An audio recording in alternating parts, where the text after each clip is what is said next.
সুপ্রিয় দর্শক, লেট এডিশনে আপনাদের স্বাগতম। সঙ্গে আছি আমি জাহিদুর রহমান খান।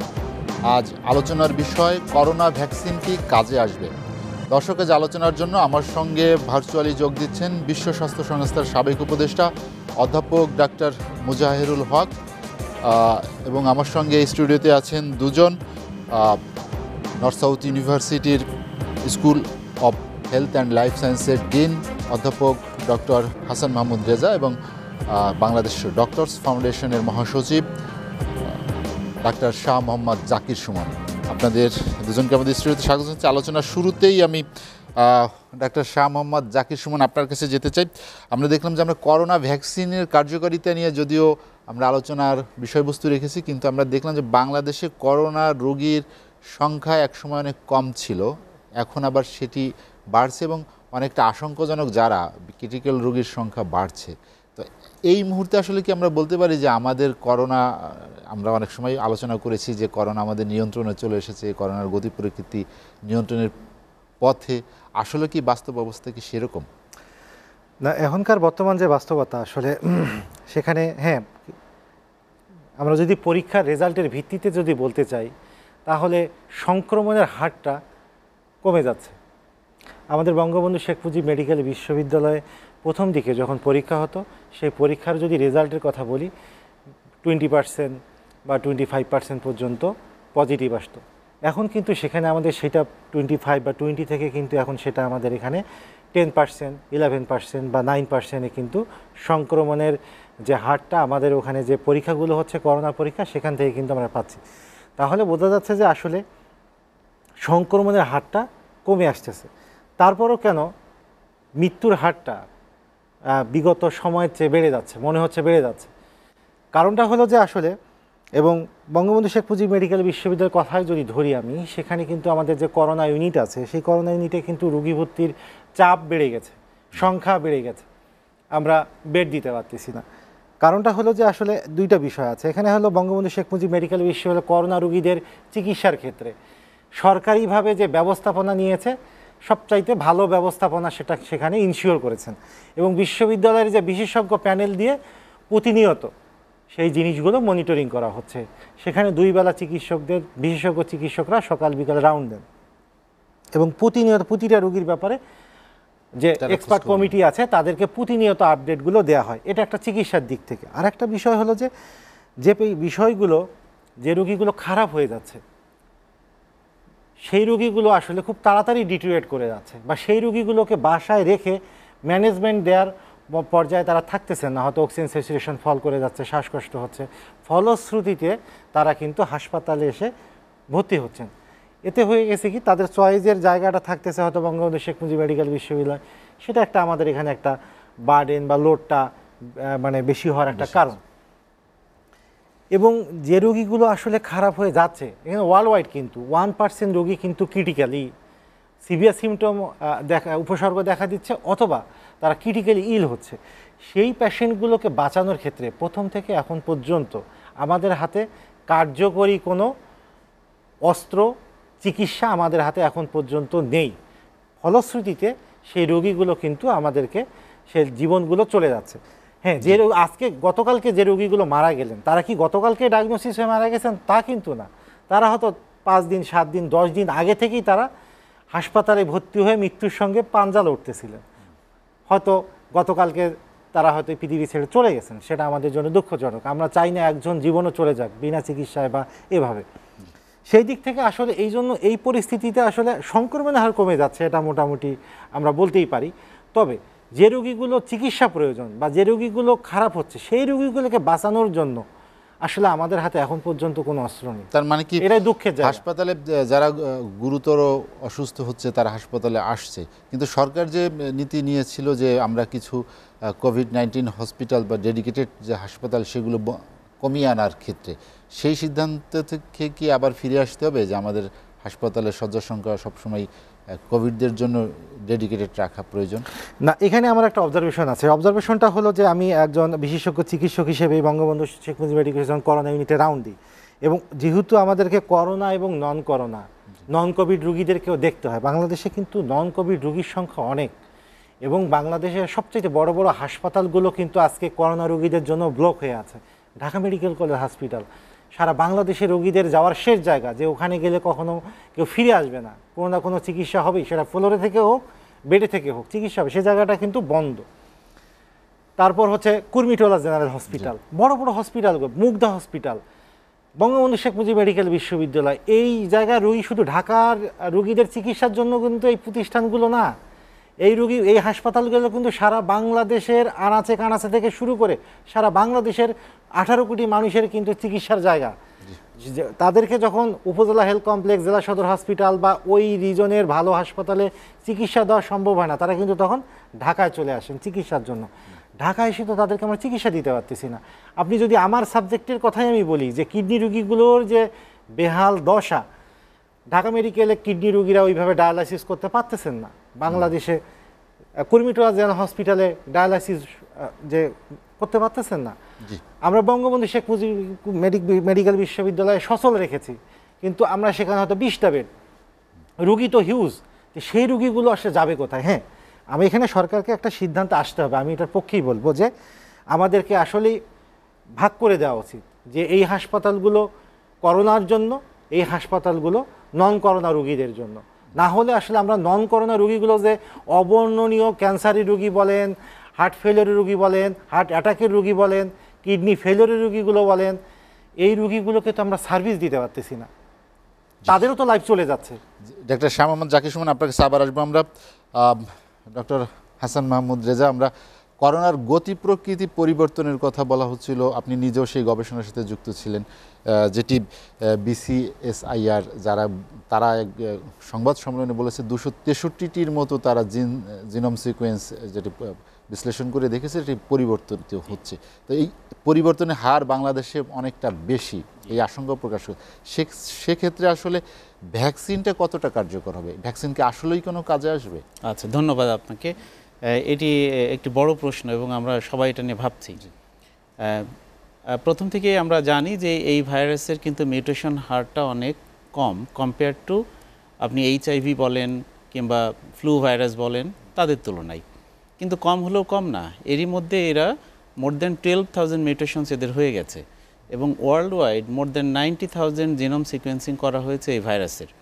এখন সমস্ত ডাটাগুলো এবং সাথে সাথে বাংলাদেশ থেকে যে সিকোয়েন্সিং ডাটা আমরা পেয়েছি, আপনি বলেছেন একটা প্রতিষ্ঠানের সাথে কথা, সেই সাথে নর্থ সাউথ ইউনিভার্সিটিও কিন্তু এই সিকোয়েন্সিং করেছে এবং আমরা প্রায় 20 অধিক সিকোয়েন্স এর মধ্যে শেষ করেছি। তো সারা বাংলাদেশে দেখা গেছে যে প্রায় more than 300 genome sequencing complete. এই ডাটাগুলো থেকে আমরা যেটা পেয়েছি যে একটা সিঙ্গেল ডিএনএ মিউটেশন বলি আমরা যেটাকে, সেটা সংখ্যা হয়েছে প্রায় 650 বাংলাদেশের এই প্রাপ্ত ডাটার ভিত্তিতে বলছি আমি। এবং এর ফলে যে অ্যামাইনো অ্যাসিডের যে পরিবর্তন এসছে সেই ক্ষেত্রে সেটি এসছে প্রায় 350 মতো। এদের মধ্যে 5টি অ্যামাইনো অ্যাসিডের যে সাবস্টিটিউশন আমরা পেয়েছি বাংলাদেশের এই বিশ্লেষণ থেকে, সেটি বিশ্বের সব জায়গাতে কিন্তু পাওয়া যায়নি বা কোথাও তেমন আমরা রিপোর্ট পাইনি এখনও। তাতে করে বোঝা যাচ্ছে যে বাংলাদেশে যে ধরনের মিউটেশন হচ্ছে সেই মিউটেশন কিন্তু ওয়ার্ল্ড ওয়াইড যে মিউটেশন হচ্ছে তার সাথে পুরোপুরি ম্যাচ করছে না, কখনো নতুন করে মিউটেশন আমরা দেখতে পাচ্ছি। তো এটা ইম্পর্টেন্ট কিভাবে, এটা হলো যে এই সমস্ত টার্গেট নিয়ে যে ভ্যাকসিনগুলো তৈরি হচ্ছে তারপরে কিন্তু আমরা এই মিউটেশনগুলো জানতে পারছি যে আমাদের দেশে মিউটেশনসগুলো হচ্ছে। এখন যে ভ্যাকসিনগুলো ডেভেলপমেন্ট চলছে টেকিং দি টার্গেটস, যে সেখানে যদি এখন মিউটেশন ঘটে যায় বাংলাদেশের এই বিষয়গুলো যদি তার মধ্যে পড়ে যায়, তাহলে কিন্তু ওখানকার যে ভ্যাকসিন উৎপাদিত হবে সেই ভ্যাকসিন আমাদের দেশের পপুলেশনের উপর প্রয়োগ করার পরেও সেটি পপুলেশনকে যথেষ্ট প্রোটেকশন দিবে কি দিবে না, এটা একটি বড় প্রশ্ন। কারণ যে কোনো ভ্যাকসিন বা আমরা এখন যে ভ্যাকসিনগুলো তৈরি করছি মোটামুটি একটা মডার্ন বায়োটেকনোলজি ইউজ করছি, এটা কিন্তু ওই সনাতনী পদ্ধতি থেকে একটু আলাদা। এই পদ্ধতিতে আমরা অনলি কিছু সিলেক্টিভ টার্গেট নিয়ে নিই, অর্থাৎ একটা ভাইরাসের চারিদিকে যে স্পাইক প্রোটিন আছে, যে প্রোটিন দিয়ে সে একটা সেলের ভিতর প্রবেশ করতে চাই, সেই স্পাইক প্রোটিনের কোনো সাইটকে আমরা টার্গেট করি, সেগুলোকে টার্গেট করে ভ্যাকসিন উৎপাদিত হচ্ছে। ওই টার্গেটে যদি মিউটেশন ঘটে যায় আর সেই ভ্যাকসিন যদি মানুষের দেহে প্রয়োগ করা হয়, তাহলে অনেক ক্ষেত্রে সেটি কার্যকর হবে না বলেই আমরা কিন্তু মনে করতে পারি এবং একটা সায়েন্টিফিক এক্সপ্লেনেশন আছে। তারপরেও ভ্যাকসিনের দিকে আমাদেরকে যেতে হবে এবং ভ্যাকসিন দ্রুত কিভাবে পাওয়া যায় বা কোথায় হচ্ছে, আমরা কি করে পেতে পারি, এই সমস্ত বিষয়গুলো আমার মনে হয় একটা ইম্পর্টেন্ট ইস্যু, যেগুলো নিয়ে আমরা পরবর্তীতে আলাপ করতে পারবো। আরেকটি বিষয় সেটি যে ভ্যাকসিন আমাদের পক্ষ থেকে ঘোষণা আসছে যে ভ্যাকসিন যেখানেই আগে আমরা পাবো সেখান থেকে সংগ্রহ করব। সরকারের অবশ্যই এটি একটি সদিচ্ছা, নিঃসন্দেহে সেটি প্রশংসার দাবি রাখে, কিন্তু যেখানেই পাবো সেখান থেকে সংগ্রহ করব। শুধু সংগ্রহ করলেই তো হবে না, তারও তো একটা প্রস্তুতির দরকার বা যোগাযোগ থাকা উচিত। কিন্তু সেই জায়গায় কি আমরা অবস্থান করছি কিনা? ঠিকই বলেছেন, আমিও এই সংবাদ দেখেছি। বাংলাদেশের পররাষ্ট্র মন্ত্রণালয় থেকে এই ধরনের কিছু উদ্যোগ নেওয়া হয়েছে বা তারা নিচ্ছে, আমাদেরকে জানিয়েছে। তো আমি একটু সন্দিহান হচ্ছি যে ওই প্রথম দিকে যেভাবে আমরা বলছিলাম যে করোনা আসলেও আমাদের কোনো সমস্যা নেই, আমরা পূর্ণ প্রস্তুতি নিয়ে বসে আছি, তো সেই রকম যেন ঘটনাটা না ঘটে যায়। অর্থাৎ ভ্যাকসিন কোথাও না কোথাও উৎপাদিত হবে এবং আমরা ভ্যাকসিন পেয়ে যাব, এই যে একটা আশ্বাস দেওয়া হচ্ছে, তার পরিপ্রেক্ষিতে কতটা কাজ আসলে করা হচ্ছে সেটা অবশ্যই দেখতে হবে। একটা ভালো দিক যে গ্লোবাল অ্যালায়েন্স আছে, যেটা যে কোভিড-19 ভ্যাকসিন গ্লোবাল অ্যাক্সেস যে কমিটি একটা আছে, কোভ্যাক্স বলছি আমরা, এই কোভ্যাক্সের সদস্য কিন্তু বাংলাদেশ, কিন্তু সেখানে বাংলাদেশ একটা একটা একটা nominal amount of money participate করে সদস্যপত্র নিয়ে আছে এবং আমরা লিয়াজও করে যাচ্ছি। তো এরতে সুবিধা হবে, যখনই কোথাও ভ্যাকসিন তৈরি হবে, কোভ্যাক্স মূলত 2 বিলিয়ন ডোজেস তারা কেনার চেষ্টা করছে ওই ভ্যাকসিন উৎপাদনকারী প্রতিষ্ঠান থেকে। এটিও নির্ভর করছে বিভিন্ন ফান্ডের উপর, কারণ আপনি জানেন যে এই কোভ্যাক্সের মধ্যে 172টি দেশ আছে, তার মধ্যে 80টি দেশ আছে হাই ইনকাম কান্ট্রিজ, 92 কান্ট্রিজ হচ্ছে low to low middle income countries. এদের পার্টিসিপেশন কিন্তু অনেক কম। হাই ইনকাম কান্ট্রিজ যদি যথেষ্ট পরিমাণ অর্থ বরাদ্দ না করে সেখানে, তাহলে এদের ফান্ড রেজটা সেই পর্যায়ে যাবে না। অন্যদিকে হাই ইনকাম কান্ট্রিজগুলো যেহেতু তাদের টাকা আছে, তারা কিন্তু অলরেডি প্রি অর্ডার করে ফেলেছে বিভিন্ন কোম্পানির কাছে, এবং এখন as of today 5.7 billion doses vaccine কিন্তু তারা প্রি অর্ডার করেছে। এখন প্রশ্ন হচ্ছে, যে ভ্যাকসিন উৎপাদন করছে তার তো একটা ব্যবসায়িক দিকটাও তার দেখতে হবে। তো সে কি করবে? সে তার ব্যবসাকে সফল করার জন্যে যেখানে প্রাইস ভালো পাবে সেখানে সে সেল করবে। অন দি আদার হ্যান্ড একটা গ্লোবাল প্রেশার আছে, যে প্রেশারের ভিতরে কোভিক্স যে প্রেশারটা প্রয়োগ করবে তাদের উপর, তার আন্ডারে থেকে হয়তো সব দেশই কিছু না কিছু ভ্যাকসিন পাবেই, কিন্তু সেই ভ্যাকসিনের পরিমাণটা হবে প্রয়োজনের তুলনায় অনেক কম। হাসান মাহমুদ রেজা, আপনার কাছে আবার আসবো আমি। অধ্যাপক ডাক্তার মোজাহিরুল হক স্যার, শুনতে পাচ্ছেন? জি, শুনতে পাচ্ছি, আপনি একটু জোরে বলবেন। যেটি হাসান মাহমুদ রেজা বললেন যে করোনার যে গতি প্রকৃতি বারবারই পরিবর্তন হচ্ছে। বাংলাদেশে যেটি বিসিএসআইআর একটি গবেষণা করেছে যে 263টি জিনোম সিকোয়েন্স তারা বিশ্লেষণ করেছে, যে বাংলাদেশে এটি বারবার পরিবর্তিত হচ্ছে। সেক্ষেত্রে বাংলাদেশে আসলে ভ্যাকসিন প্রয়োগের যে আশা, মানুষ যে আশা নিয়ে আছে ভ্যাকসিন আসলে পরে হয়তো এই রোগ থেকে মুক্তি পাবে, সেটি আসলে কতটা কার্যকর হবে সেটি একটি বিষয়। আরেকটি হচ্ছে যে করোনার গতি প্রকৃতি যেভাবে পরিবর্তন হচ্ছে, গুরুতর রোগীরা বা ক্রিটিক্যাল রোগীর সংখ্যা যেভাবে বাড়ছে, সেতে আমাদের জনস্বাস্থ্য আসলে কতটা হুমকির মধ্যে আছে, আপনি কি মনে করেন? ধন্যবাদ আপনাকে। আমি প্রথম প্রশ্নটাকে একটু অন্যভাবে অ্যানালাইসিস করি। দেখুন, এই যে জেনোম সিকোয়েন্সিং যেটা বাংলাদেশে একটু ডিফারেন্ট পাচ্ছি আমরা, এটা বাংলাদেশের একটা গবেষণা, এবং একটা গবেষণার রেজাল্টের উপরে ভিত্তি করে সাধারণত কোনো রকম একটা সিদ্ধান্ত নেওয়া যায় না। আমাদের আরো গবেষণা করা দরকার, এবং আমাদের যে গবেষণাটা আছে এই গবেষণার ফলটাকেও আমরা এখন পর্যন্ত ধরে নেব এবং আরো আমরা এই গবেষণাটা চালাবো। এটা হলো প্রথম কথা। আর দ্বিতীয় কথা হলো, এই জেনোম সিকোয়েন্সের উপরে কিন্তু প্রচুর গবেষণা হচ্ছে। নেট খুললে আপনি দেখবেন যে পৃথিবীর সব দেশ, এবং সব দেশ না শুধু, সেই সমস্ত দেশের বিজ্ঞানীরা এইটার উপরে কিন্তু প্রচুর গবেষণা করছেন, এবং প্রচুর আপনি রেজাল্ট পাবেন, ইনফরমেশন পাবেন, এবং এইগুলি কিন্তু ওপেন। এবং এই যে কোভিড রিলেটেড যে কোনো ইনফরমেশন এখন কিন্তু নেটে আসবে, এবং এটা ইনফরমেশনটা দিতে সবাই, যারা ভ্যাকসিন ক্যান্ডিডেট আছেন তারা কিন্তু সবাই বাধ্য। এবং যে সমস্ত রিসার্চ হবে, গবেষণা হবে, সেই গবেষণা আর কাজগুলি এবং তাদের রেজাল্টগুলি কিন্তু এই মানে আমি বলছি যে প্রকাশ করতে হবে, পাবলিশ করতে হবে, পিয়ার রিভিউ করতে হবে। সুতরাং এই জায়গায় থেকে আমি যেই একটু আগে উনি বলছিলেন যে তৈরি করতে আমরা কিন্তু স্পাইক প্রোটিনটা শুধু না, আমাদের ভ্যাকসিন তৈরি করার জন্য 3টা জিনিস আমাদের মনে রাখতে হবে বেসিক্যালি। একটা হলো ভাইরাল ভেক্টর, যেটা ডিএনএ থেকে করি আমরা, অথবা প্রোটিন সাব ইউনিট যেটা আরএনএ থেকে করি, অথবা দুটো মিক্স করে যেটা নিউক্লিক অ্যাসিডের ডিএনএ এবং আরএনএ থেকে করি। এটা হলো একটা দুটো পদ্ধতি। আরেকটা হলো লিভ অ্যাটেনিউটেড যে ভাইরাস সেটা থেকে করা একটা, আরেকটা হলো ইনএক্টিভেটেড আর কিল্ড ভাইরাস থেকে করা। সুতরাং বিভিন্ন পদ্ধতিতে কিন্তু এই ভ্যাকসিন তৈরির প্রচেষ্টা চলছে।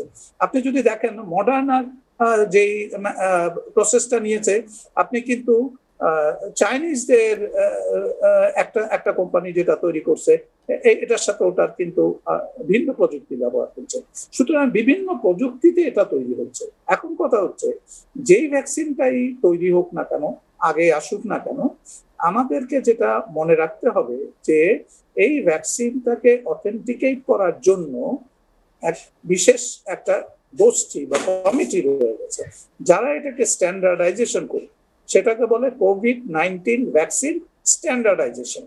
এবং একটা WHO এক্সপার্ট কমিটি আছে যেটা অন বায়োলজিক্যাল স্ট্যান্ডার্ডাইজেশন, যেটা ECBS বলে, যারা ভ্যাকসিনটার ডেভেলপমেন্ট, প্রোডাকশন, ইভ্যালুয়েশন এই 3টি পর্যায়ে তারা দেখবে, দেখে এই ভ্যাকসিনটা কোয়ালিটি ভ্যাকসিন কিনা, এই ভ্যাকসিনটা সেফ কিনা, এই ভ্যাকসিনটা ইফেক্টিভ কিনা, এফিকেসি, এইগুলি দেখার পরে WHO যে গাইডলাইন আছে ফর থেরাপিউটিক প্রোডাক্ট আপনার তৈরি করা, সেই গাইডলাইনগুলিও কিন্তু ফলো করতে হবে তাদেরকে। এখন কথা হচ্ছে আমাদের এই পর্যন্ত জানা মতে 200+ ভ্যাকসিন ক্যান্ডিডেট আছে এবং WHO, CDC, FDA তারা কিন্তু কোয়াইট অ্যাওয়্যার অফ ইট। এবং এই যে কমিটিগুলির আমি কথা বললাম, স্ট্যান্ডার্ডাইজেশন কমিটি, তাদের কাছে এই সমস্ত ইনফরমেশন দেওয়া আছে এবং তারা রেগুলার ইনফরমেশন দিচ্ছে ফিডব্যাক হিসাবে অন এ রেগুলার বেসিস। এর মধ্যে কিন্তু এই যে 200+ ক্যান্ডিডেট আমি বললাম, তার মধ্যে প্রিক্লিনিক্যাল টেস্টিং এ আছে, আবার fewer than a dozen being clinically tested. ঠিক আছে, তাহলে তাই যদি হয় সেই জায়গায় আপনি দেখেন যে 33টা ক্লিনিক্যাল টেস্টিং এর মধ্যে 8টা মাত্র ফেজ 3 এবং ইদানিং আরেকটা যোগ হয়েছে, সেটা কুইন্সল্যান্ড ভ্যাকসিন অস্ট্রেলিয়ার। এই 9টি ভ্যাকসিন ফেজ 3-তে হিউম্যান ট্রায়ালে আছে। এখন আসেন আপনি যে আমরা ফেজ 3-তে যারা আছে তাদের মধ্যে একটা কম্পিটিশন চলতেছে এবং বিভিন্ন আমি যে এক্সাম্পল দিলাম যে কারা কোন পদ্ধতিতে ভ্যাকসিনটা তৈরি করতেছে, যেটা নাকি আপনার কোয়ালিটি ভ্যাকসিন হবে, সেফ হবে এবং ইফেক্টিভ হবে। এই 3টা জিনিস এনশিওর না করলে সেটাকে কিন্তু অথেন্টিকেট করা হবে না। এবং সেইটা আমাদের যে কোভ্যাক্স এর কথাটা শুনলাম আমরা, কোভ্যাক্স কিন্তু ওই ভ্যাকসিনটা প্রকিউর করবেন। সুতরাং তারা যতক্ষণ না শিওর হচ্ছে যে এটা non hazardous for human being, effective এবং কোয়ালিটি, তখনই তারা এই ভ্যাকসিনটা প্রকিউরমেন্টে যাবে। এবং প্রকিউরমেন্টের জন্য আবার সিস্টেম আছে। তো কোভ্যাক্স যখন এই ভ্যাকসিনটা পাবে, বাংলাদেশ তাদের ইন্টারেস্ট জানিয়েছে কোভ্যাক্স এর সাথে, এবং এই কোভ্যাক্স ভ্যাকসিনটা বাংলাদেশের 20% জনগণ পাবে। তার মানে আমার 3 থেকে 3.5 কোটি লোকের ভ্যাকসিন আমরা কোভ্যাক্স এর থেকে আশা করতে পারি। এখন আমাদের তো এই ভ্যাকসিন এনাফ না, আমাদের তো লোক সংখ্যা 17.5 কোটি। সুতরাং আমাদেরকে চিন্তা করতে হবে যে সবার সাথে we should be in touch, যাতে আমরা এটা প্রকিউরমেন্টে আমরা আলাদা প্রকিউরমেন্টে যেতে পারি কিনা। কারণ আমরা যেটা পাবো কোভ্যাক্স এর মাধ্যমে সেটা তো এনশিওর মোটামুটি।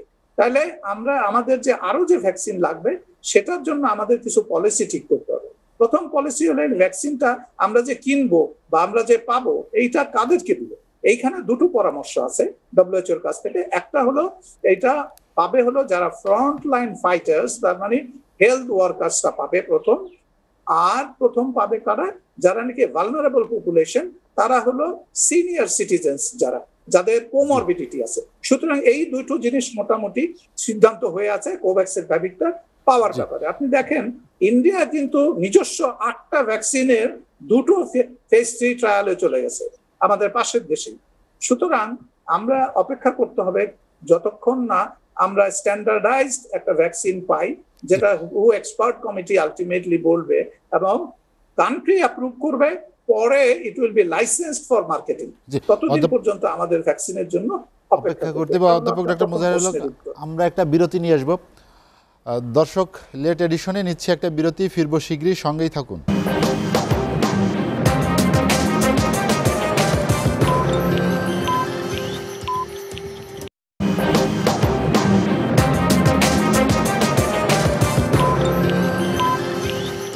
দেখছেন এসএটিভির রাতের আয়োজন লেট এডিশন। বিরতির পর আমরা আবারও ফিরছি আলোচনায়।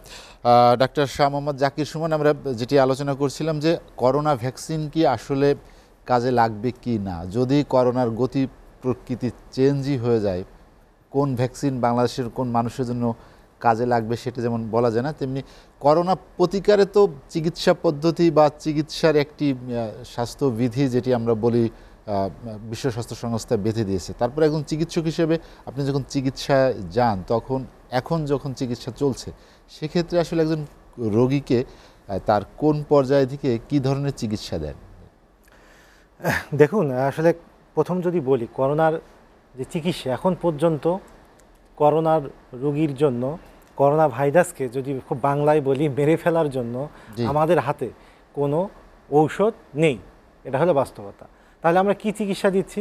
আমরা চিকিৎসা দিচ্ছি রোগীর উপসর্গ অনুযায়ী। রোগীর কাশি হচ্ছে, কাশের জন্য আমরা কাশ যাতে উপশম হয় সেজন্য ওষুধ দিচ্ছি। রোগীর শ্বাসকষ্ট হচ্ছে, শ্বাসকষ্ট উপশমের জন্য আমরা নেবুলাইজেশন ইনহেলার দিচ্ছি। রোগীর যাতে সেকেন্ডারি ইনফেকশন না হয় সেজন্য আমরা অ্যান্টিবায়োটিক দিচ্ছি। অক্সিজেন একটা জিনিস হলো খুব গুরুত্বপূর্ণ, সেটা হলো অক্সিজেন। এই বিষয়ে কোনো দ্বিমত নেই কারো, যে করোনা রোগীকে যদি আর্লি আমরা অক্সিজেন পেশেন্টকে দেয়া যায়, তাহলে কিন্তু সেই লাংসের যে টিস্যুগুলো, সেলগুলো, সেই ডিস্ট্রাকশন কিন্তু কম হয়, তাহলে খারাপ হওয়ার সম্ভাবনাটা কম থাকে, বা সেলগুলো রিজেনারেশন হওয়ার খুব দ্রুত গতিতে রিজেনারেশন হতে পারে। তো অক্সিজেন আমরা দিচ্ছি। আরেকটা জিনিস আমার কাছে চিকিৎসা দিতে গিয়ে মনে হচ্ছে যে সেটা হলো যে এই করোনা আক্রান্ত রোগীরা আরেকটা জিনিস হলো সাইকোলজিক্যালি খুব ডিস্টার্ব হয়ে যাচ্ছে একটা ভালো একটা পার্সেন্টেজ। ইভেন সে চিকিৎসকও যখন করোনা আক্রান্ত হচ্ছেন, ওনারও কিন্তু সাইকোলজিক্যাল ডিস্টারবেন্স হচ্ছে, যেটা আমি রাউন্ড দিতে গিয়ে বঙ্গবন্ধু শেখ মুজিব মেডিকেল বিশ্ববিদ্যালয়ের সিনিয়র প্রফেসর তারা, সেই স্যারদেরকে তাদেরকে যখন রুমে গেলাম, দেখি যে তাদেরও একই অবস্থা। তো সাইকোলজিক্যাল ডিস্টারবেন্স কিন্তু খুব একটা বড় সমস্যা, এবং এই রোগীরা যখন অস্থিরতার মধ্যে থাকে, সাইকোলজিক্যালি ডিস্টার্ব হয়, সেই পেশেন্টগুলো কিন্তু আবার খারাপ হওয়ার সম্ভাবনা বাড়ে, অক্সিজেন স্যাচুরেশনটা কমে যায়। এই জন্য তাদের সাইকোলজিক্যাল দিকটাও দেখা উচিত। হ্যাঁ, চিকিৎসার জন্য কিন্তু একটাই জিনিস, সেটা হলো আসলে ভ্যাকসিন। সম্ভাবনা এখনও আমাদের ভ্যাকসিন কতটুকু কাজ করবে কি করবে না, সেটা আমাদের মধ্যে একটা সন্দেহ থাকবে। তবে এগুলো কিন্তু সব গবেষণার মাধ্যমেই আসতেছেন। এটা কিন্তু প্রতিটা দেখলেন যে অক্সফোর্ড ইউনিভার্সিটির যখন ট্রায়ালটা মাঝপথে বন্ধ করে দেওয়া হলো, কেন? একটা রোগী যখন খারাপ হয়ে গেল, তার মানে কি, তারা রোগীর সেফটি কিন্তু তারা সর্বোচ্চ গুরুত্ব দিয়েই কিন্তু এই গবেষণাগুলো হচ্ছে। এটা আমাদের সবাইকে মাথায় রাখতে হবে। আমরা যেহেতু তারা সর্বোচ্চ সতর্কতা এবং নিরাপত্তা চিন্তা করে এই ভ্যাকসিনগুলো হচ্ছে, এবং এর প্রতি ফেজ 1, ফেজ 2, ফেজ 3 পার হয়েই ফাইনাল অ্যাপ্রুভাল পেয়েই সেটা এর মার্কেটিং হবে। সুতরাং আমাদের আগে এত হতাশ হওয়ার কিছু নেই। হ্যাঁ, ভ্যাকসিন প্রস্তুত হওয়ার পরও বাংলাদেশের জন্য কিন্তু আরেকটা চ্যালেঞ্জ আছে, যে কথাটা, সেটা চ্যালেঞ্জটা হলো, কিন্তু আমরা জানি, এটা সবার কম বেশি ধারণা আছে ইপিআর দেখে, যে আমাদের এই ভ্যাকসিনগুলো সংরক্ষণ করা হয় কিন্তু কোল্ড চেইনের মাধ্যমে। এবং যতটুকু তথ্য এখন পর্যন্ত এসেছে, করোনার ভ্যাকসিন কিন্তু প্রায় নিয়ার অ্যাবাউট 94 ডিগ্রি ফারেনহাইটে মনে হয় সংরক্ষণ করতে হবে কোল্ড চেইনে। আমাদের বাংলাদেশে কিন্তু ইন জেনারেল -15 ডিগ্রি ফারেনহাইট পর্যন্ত কোল্ড চেইন আছে। কিছু কিছু রিসার্চ সেন্টারে, আইডিসিআর থেকে শুরু করে কয়েকটাতে, সেখানে বোধহয় -80 ডিগ্রি ফারেনহাইট পর্যন্ত সংরক্ষণের ব্যবস্থা আছে। বাট ইন জেনারেল আমাদের কিন্তু ওই তাপমাত্রায় সংরক্ষণের জন্য কোনো ব্যবস্থাপনা নেই।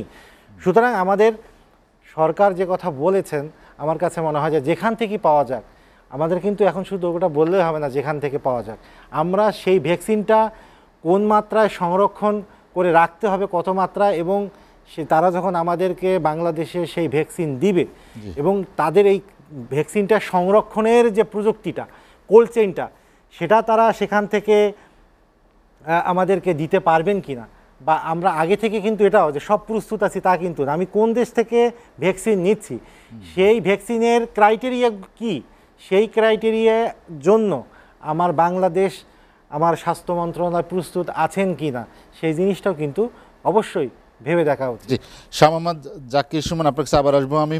অধ্যাপক ডক্টর হাসান মাহমুদ রেজা, যেটি জাকির সুমন উল্লেখ করেছেন যে অক্সফোর্ডের ভ্যাকসিন ট্রায়ালের পরে এটি স্থগিত করা হলো, আবার আজ থেকে সেটি ট্রায়াল আবার শুরু করা হয়েছে। তারা জনস্বাস্থ্যকে সবচেয়ে বেশি গুরুত্ব দিয়েছে এবং সে অনুযায়ী তাদের নিরাপত্তা নিশ্চিত করার জন্য হয়তো ট্রায়ালটি স্থগিত করা হয়েছিল। কিন্তু আমাদের প্রশ্ন হচ্ছে যে শুধুমাত্র তো অক্সফোর্ডের ভ্যাকসিন না, আমাদের সামনে অনেক সুযোগ আছে, যেমন রাশিয়া, চীন বা ভারত থেকে স্থানীয়ভাবে যেসব ভ্যাকসিন উৎপাদিত হচ্ছে সেগুলো আনার একটা সুযোগ আছে।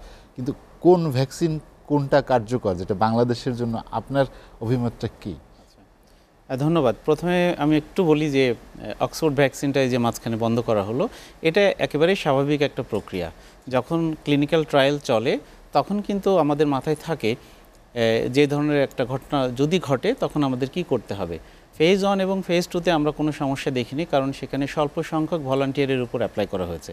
যখন আমাদের এই ভলান্টিয়ার সংখ্যা বাড়ানো হচ্ছে তখন আপনার পেশেন্ট সিলেকশনের যে ক্রাইটেরিয়াগুলো থাকে, যদি সেখানে কোনো জায়গাতে কোনো রিল্যাক্স হয়ে যায়, সেটাও কিন্তু একটা বড় কারণ হতে পারে এই ভ্যাকসিন ট্রায়ালে একটা সমস্যা দেখা দিতে পারে। এই যেমন যে পেশেন্টের কথা আমরা জানলাম, এই পেশেন্টের ক্ষেত্রে কি হয়েছে, কিছু আমরা মানে যে ডাটা মনিটরিং অ্যান্ড সেফটি যে কমিটি আছে তারা কিন্তু একটা রিপোর্ট দিয়েছে যে ওই পেশেন্টের কিছু নিউরোলজিক্যাল ডিসঅর্ডার ছিল এবং এই থাকার কারণে তার আগের থেকেই ওই যে ডিজিজটার কথা বলা হয়েছে যে ট্রান্সভার্স মাইলাইটিস, তো এটা আসলে স্পাইনাল কর্ডের এক ধরনের ইনফ্লামেটরি ডিজিজ এবং এই ডিজিজটা কিন্তু এক ধরনের ভাইরাস দিয়েই হয়ে থাকে।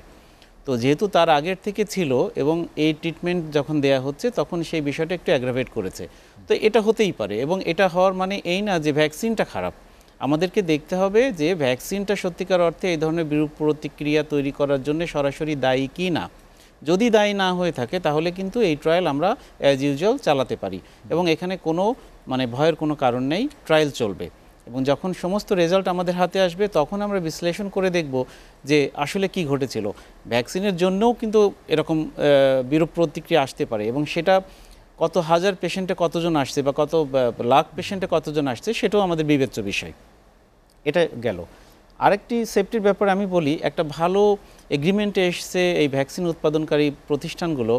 আপনি জানেন যে ওয়ার্ল্ড যে giant pharmaceutical company Sanofi, GSK, Johnson and Johnson, then Pfizer, তারপর আরও যে কোম্পানিগুলো মডার্না, এরা কিন্তু একত্রে একটা জায়গায় এসছে যে কোনো ভ্যাকসিন সেফটি প্রোফাইল যদি মিট না করে তাহলে তারা ম্যাস পিপলের উপর এটা প্রয়োগ করবে না।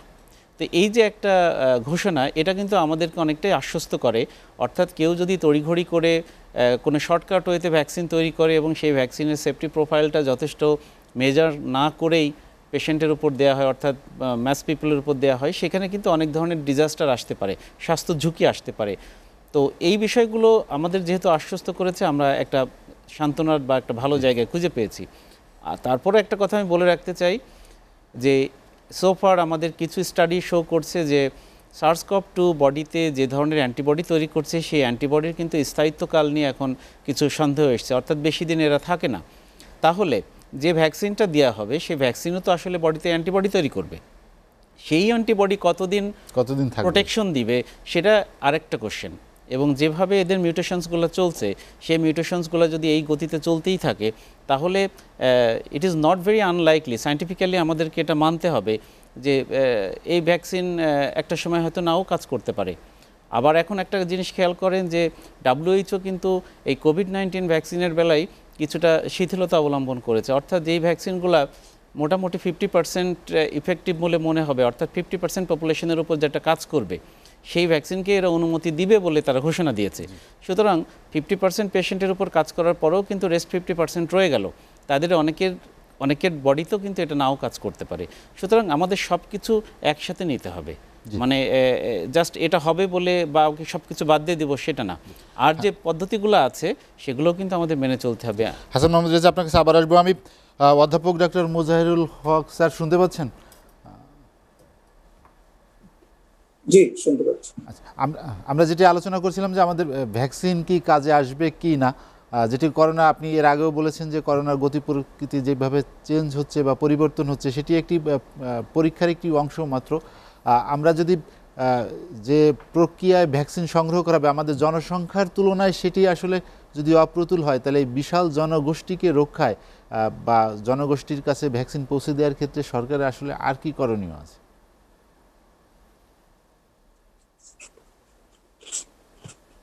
দেখুন, ভ্যাকসিন কিন্তু প্রতিকার নয়, এটা হলো যাতে এই রোগটা করোনা না হয় তার জন্য এইটা প্রতিরোধের একটা বিষয়। প্রথমে আমাদেরকে এইটা মনে রাখতে হবে যে এইটা কিন্তু ট্রিটমেন্ট না, এইটা হলো আমরা ভ্যাকসিনটা দিলে আমাদের রোগটা হবে না। এখন দেখেন, ভ্যাকসিন ফর হিউম্যান ইউজ যখন হবে তখন তার ক্যারেক্টারিস্টিক্স গুলি কিন্তু ঠিক করা আছে। যেমন ক্যারেক্টারিস্টিক গুলি আমি যদি বলি 10টা আছে, তার মধ্যে ইন্ডিকেশন আছে, কন্ট্রা ইন্ডিকেশন আছে, টার্গেট পপুলেশন আছে, সেফটি অ্যান্ড রিঅ্যাক্টোজেনিসিটি আছে, মেজার্স অফ এফিকেসি আছে, ডোজ রেজিমেন আছে, ডিউরেবিলিটি আছে যেটা ডাক্তার সাহেব বলতেছিলেন, প্রোটেকশন, রুটস অফ অ্যাডমিনিস্ট্রেশন আছে, প্রোডাক্ট স্টেবিলিটি, স্টোরেজ আছে, কো অ্যাডমিনিস্ট্রেশন উইথ আদার ভ্যাকসিনস আছে। তার মানেটা কি? তার মানেটা হলো এটার বিভিন্ন দিক আছে। ভ্যাকসিনটা যখন আবিষ্কৃত হবে তখন এই 10টা ক্রাইটেরিয়া আমি যেটা বললাম, এই ক্যারেক্টারিস্টিক্স গুলি ফুলফিল করতে হবে। ফুলফিল করার পরে তারপরে আমি যেটা আগে বলেছিলাম যে ভ্যাকসিন ক্যান্ডিডেট যারা আছে তাদেরকে কিন্তু একটা কান্ট্রি অ্যাপ্রুভাল লাগবে, তারপরে একটা লাইসেন্স লাগবে, তারপরে আবার যেটা বলা আছে মার্কেটিং করার জন্য আলাদা লাগবে, লাইসেন্স লাগবে। সুতরাং এই জায়গায় applying for WHO pre qualification এই জিনিসগুলি লাগবে। যেমন আপনার যেটা আমরা বললাম যে গুড ম্যানুফ্যাকচারিং প্র্যাকটিস যাদের আছে, যে যারা ম্যানুফ্যাকচারার তারা আবার কোয়ালিটি ম্যানেজমেন্ট সিস্টেম তাদের আছে। এই জিনিসগুলি এনশিওর করার পরে ভ্যালিডেশন হবে, ভেরিফিকেশন হবে, হওয়ার পরে বায়োলজিক্স লাইসেন্স অ্যাপ্রুভাল যেটা আছে এটা তারা পাবে on the basis of efficacy and safety information, আর ওই যে ম্যানুফ্যাকচারিং ফ্যাসিলিটি আর FDA এর অ্যাডভাইজারি কমিটি অ্যাপ্রুভাল। আমি সিস্টেমটা একটু এই জন্য বললাম যে আমাদের এইখানে চিন্তা করার কিছু নেই, কারণ আলটিমেটলি যতক্ষণ পর্যন্ত না একটা নন হ্যাজার্ডাস সেফ ভ্যাকসিন আমাদের এবং ইফেক্টিভ ভ্যাকসিন না আসতেছে ততক্ষণ পর্যন্ত কিন্তু এইটা অথেন্টিকেটেড হবে না। সুতরাং অথেন্টিকেটেড ভ্যাকসিন আমরা পাচ্ছি, যেটা আমি বললাম, আমরা 3 থেকে 3.5 কোটি ডোজ আমরা পাবো। এখন আমাদের পেতে হবে বাকিটা পাওয়ার জন্য আমরা কিছু অনুদান হিসাবে পাবো। যেমন চাইনিজ সাইনোভ্যাক যে আমাদের এখানে ট্রায়াল দিচ্ছে, তারা আমাদেরকে 1.5 লাখ ডোজ দিবে বলেছে। আমরা যদি আরো কারোর সাথে যদি এই ধরনের ফেজ 3 ট্রায়ালে যাই, আমরা হয়তো তাদের থেকেও পেতে পারি। পাশাপাশি আমরা কিন্তু মনে রাখতে হবে যে কিছু দেশ প্রচুর ভ্যাকসিন তৈরি করে। One of the country's Indonesia, highest vaccine তৈরি করে তারা। আমরা কিন্তু তাদের সাথে যোগাযোগ করতে হবে যে আমরা যদি কিনতে চাই তাহলে সহজলভ্য বা অ্যাফোর্ডেবল আমরা ভ্যাকসিনটা কোথা থেকে কিনতে পারি। যেমন অক্সফোর্ডের ভ্যাকসিনটার কথা, অ্যাস্ট্রাজেনেকা, তারা $3 দিতে চাচ্ছে। এখন আমাদেরকে দেখতে হবে পার ডোজ যদি $3 হয়, এটা কয় ডোজ হবে? যদি 2 ডোজ হয় তাহলে আমাদের $6 লাগবে। ঠিক এইভাবে কিন্তু একটা মার্কেটিং এর যখন বিষয়টা আসবে তখন একটা ক্যালকুলেশন হবে যে আমরা কোন ভ্যাকসিনটা কিনতে পারবো, অ্যাফোর্ড করতে পারবো আমাদের পুরো জনগোষ্ঠীর জন্য। এবং আপনার যে কথাটা ডাক্তার সাহেব বললেন যে এফিকেসির বেলায় 50% লোককে যদি বেলায় যদি ইফেক্টিভ হয়, সেই ভ্যাকসিনটাকে ক্লিয়ারেন্স দেওয়া হবে। এই জন্য ক্লিয়ারেন্স দেওয়া হবে যে অন্তত 50% লোকের মধ্যে প্রতিরোধ ক্ষমতা বাড়াতে পারে। পৃথিবীতে এখন পর্যন্ত এমন কোনো ভ্যাকসিন আবিষ্কার হয় নাই যেটাতে 100% আপনাকে রক্ষা করতে পারবে, রোগের থেকে বাঁচাতে পারবে। সুতরাং এইটা স্ট্যান্ডার্ড করে দিয়েছে এখন যে যত তাড়াতাড়ি সম্ভব ভ্যাকসিন আসুক, এবং কোন ভ্যাকসিন যদি 50% তারা করতে পারে, মানুষকে যদি প্রতিরোধ ক্ষমতা বাড়াতে পারে, তাহলে একটা দেশের যে জনসংখ্যা আছে, দেখেন আপনি, আমরা অনেকে হার্ড ইমিউনিটির কথাও বলি। আমাদের দেশের হার্ড ইমিউনিটি হওয়ার জন্য আমাদের যেটা দরকার সেটা হলো আপনাকে 12 কোটি লোককে আপনার এই সংক্রমিত হতে হবে। সেই জায়গায় আমরা 12 কোটি জায়গায় যদি 50% আমাদের হবে কত? আমাদের 8.5 কোটি। তো 8.5 কোটি লোককে যদি আমরা বাঁচাতে পারি, ইটস এ গ্রেট অ্যাচিভমেন্ট। আমি মনে করি WHO যেটা বলেছে যে 50% লোককে বাঁচাতে, প্রতিরোধ ক্ষমতা বাড়াইয়ে যদি রোগটা থেকে বাঁচাতে পারি, তাহলে সেটাকে তারা অনুমতি দেবে। তো আমার মনে হয় যে প্রকিউরমেন্টের বেলায় স্টোরেজের জন্য যে ফ্যাসিলিটিস তৈরি করা দরকার, সেটা বাংলাদেশকে তৈরি করতে হবে on the basis of the vaccine manufacturers, এবং যারা কিনবে, স্টোর করবে, যাদের কাছ থেকে আমরা পাবো আমাদের স্টোরেজ পর্যন্ত। এটা শুধু এক জায়গায় না, প্রকিউরমেন্ট থেকে শুরু করে, তারপরে ট্রান্সপোর্টেশন থেকে শুরু করে, স্টোরেজ থেকে শুরু করে, আবার এই ভ্যাকসিনটা দেওয়া পর্যন্ত প্রতিটি জায়গায় যে কুলিং চেইন বা সেফটি চেইন, এটা মেনটেন করতে হবে। এটার দায়িত্ব কিন্তু যেই দেশ ভ্যাকসিনটা কিনবে তাদের যেমন, আবার যারা বিক্রি করবে তাদেরও তেমন। সুতরাং জি। আমাদেরকে যেটা চিন্তা করতে হবে সরকারিভাবে, যে আমরা এই স্টোরেজ ফ্যাসিলিটিসটা বা এই স্টোরেজ সেফটিটা কিভাবে নিশ্চিত করব, কত ডোজ আমরা আনবো, আমাদের প্রায়োরিটি কি হবে, এই জিনিসগুলি বাংলাদেশ সরকারকে আগে ঠিক করে ফেলতে হবে। জি। সুতরাং আমার মনে হয় এই জায়গাটাকে সবার আগে অগ্রাধিকার দেওয়া উচিত। অধ্যাপক ডক্টর মাজহারুল হক, আমরা আরেকটি বিরতি নিব। দর্শক, লেট এডিশনে নিচ্ছি আরেকটি বিরতি, ফিরবো শীঘ্রই, সঙ্গেই থাকুন।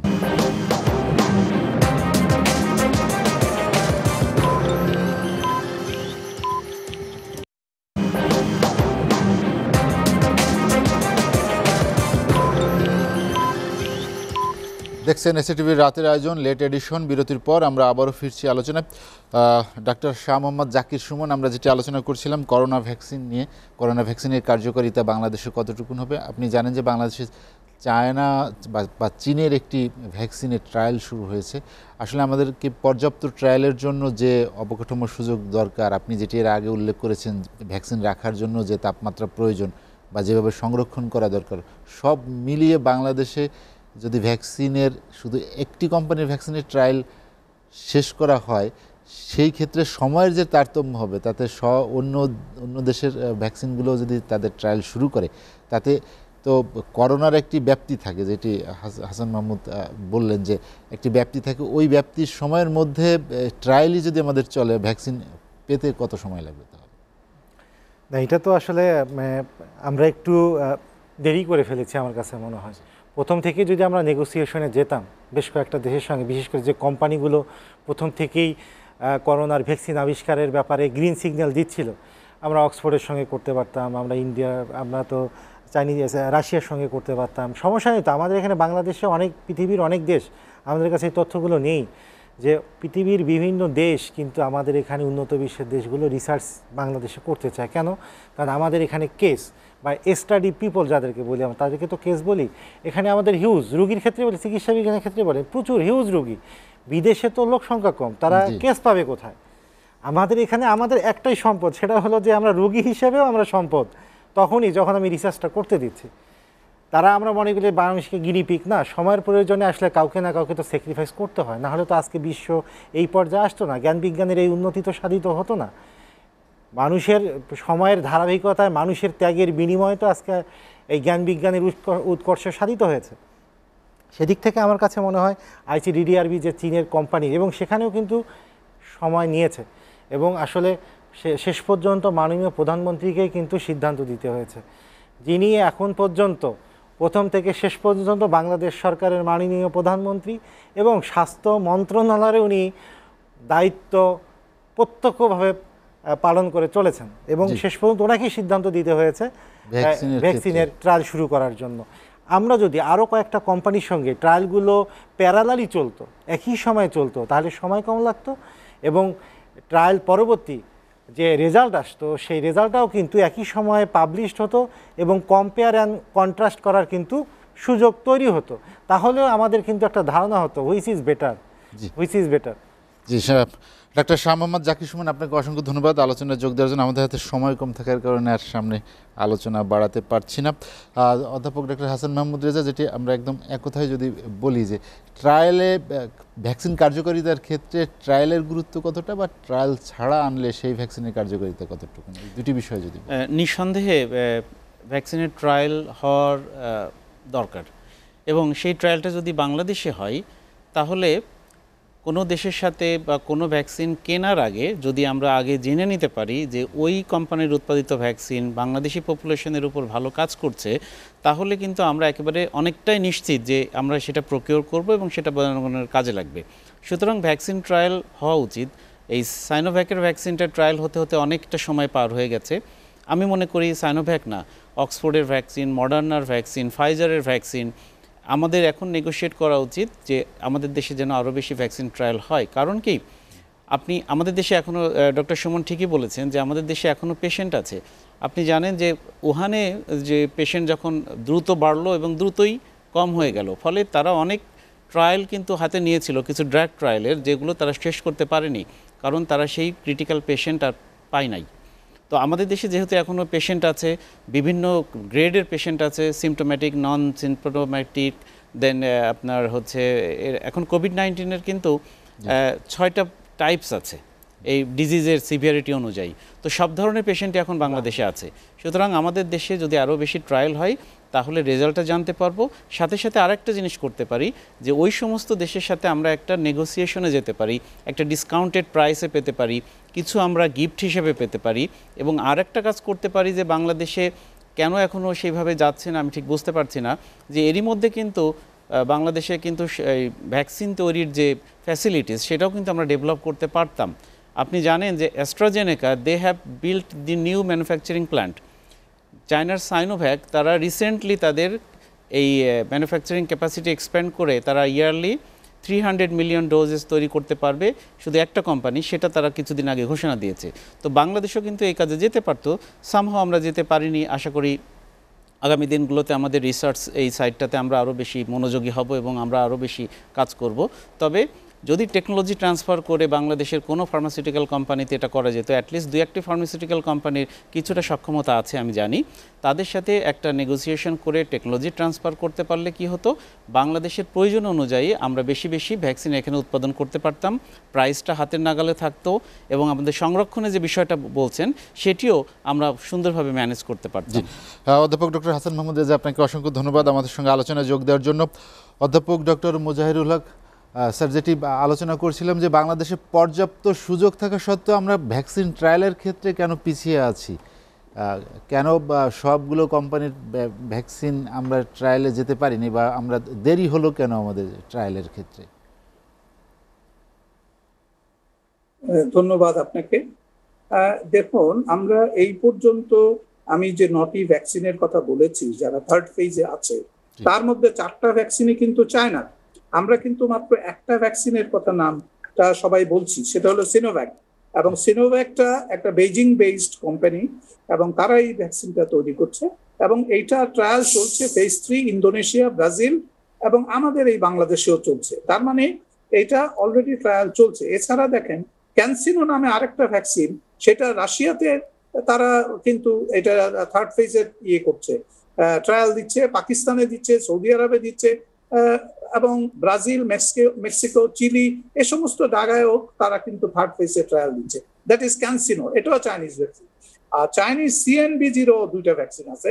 এই 2টা ভ্যাকসিনের ট্রায়াল ইউনাইটেড আরব এমিরেটস, বাহরাইন, পেরু, মরক্কো এবং 20,000 পিপল অফ আর্জেন্টিনা এই জায়গায় হচ্ছে। আমি এই কথাটা এই জন্য বললাম যে আমাদের চাইনিজ অফারটা আমরা নিয়েছি, কিন্তু চাইনিজ আরো 3টা অফার আমাদের সামনে আছে এবং দেখা গেছে যে এই যে 9টি ভ্যাকসিনের কথা আমি বললাম যারা থার্ড ফেজে আছে, তাদের side effect minimum fatigue, headache, little fever, এছাড়া তাদের কোনো সিরিয়াস সাইড ইফেক্ট নাই। সুতরাং এই সেফ ভ্যাকসিন হিসাবে মোটামুটি একটা পর্যায়ে এসে গেছে। এখন বাংলাদেশে ভ্যাকসিন তৈরি করতে পারতো কিনা, বাংলাদেশ কিন্তু ভ্যাকসিন তৈরি করে, হ্যাঁ, করোনা ভ্যাকসিন না, বাংলাদেশ ভ্যাকসিন তৈরি করে ইনস্টিটিউট অফ পাবলিক হেলথ, জনস্বাস্থ্য প্রতিষ্ঠান যেটা আছে, সেটা অনেক আগে থেকে বাংলাদেশে সেই পাকিস্তানি আমল থেকে ভ্যাকসিন তৈরি করে। আমরা কিন্তু এই প্রতিষ্ঠানটাকে প্রথম থেকেই অবহেলায় রেখেছি। এই প্রতিষ্ঠানটা একটা সরকারি প্রতিষ্ঠান।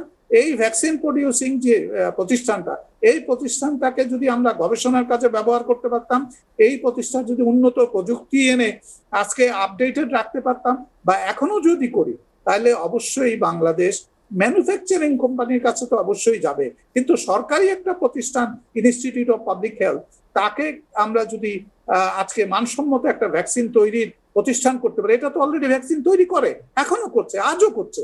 সুতরাং আমরা কিন্তু চিন্তা করা উচিত যে কিভাবে জনস্বাস্থ্য প্রতিষ্ঠানটাকে একটা গবেষণা প্লাস, কারণ এটা তো ইনস্টিটিউট, গবেষণা প্লাস আপনার ভ্যাকসিন তৈরির আমাদের একটা প্রতিষ্ঠান হিসেবে গড়ে তুলতে পারি। আপনি দেখেন সেরাম ইনস্টিটিউট অফ ইন্ডিয়া পুনেতে, এটা ওই আমাদের এটার মতোই একটা ইনস্টিটিউট, কিন্তু তারা আজকে অ্যাস্ট্রাজেনেকার ভ্যাকসিন নিয়ে ফেজ 3 ট্রায়ালে যাচ্ছে, তাদের সাথে চুক্তি করতেছে, যদিও ইন্ডিয়ার নিজস্ব 8টা ভ্যাকসিন আছে। সুতরাং আমার মনে হয় যে সরকারের উদ্যোগী হওয়া উচিত, নিজের সক্ষমতা বাড়ানো, সেই সক্ষমতা বাড়াতে প্রতিষ্ঠানগুলিকে চিহ্নিত করা উচিত, চিহ্নিত করে সেই প্রতিষ্ঠানগুলিকে কিভাবে গড়ে তোলা যায় আগামী দিনের জন্য, যাতে ভ্যাকসিনের জন্য আমাদের অন্যের মুখাপেক্ষী হতে না হয়। আমার মনে হয় সরকারের এই দিকে উদ্যোগ নেওয়াটা আমাদের জন্য, দেশের জন্য এবং জাতির জন্য মঙ্গলময় হবে। জি। ধন্যবাদ।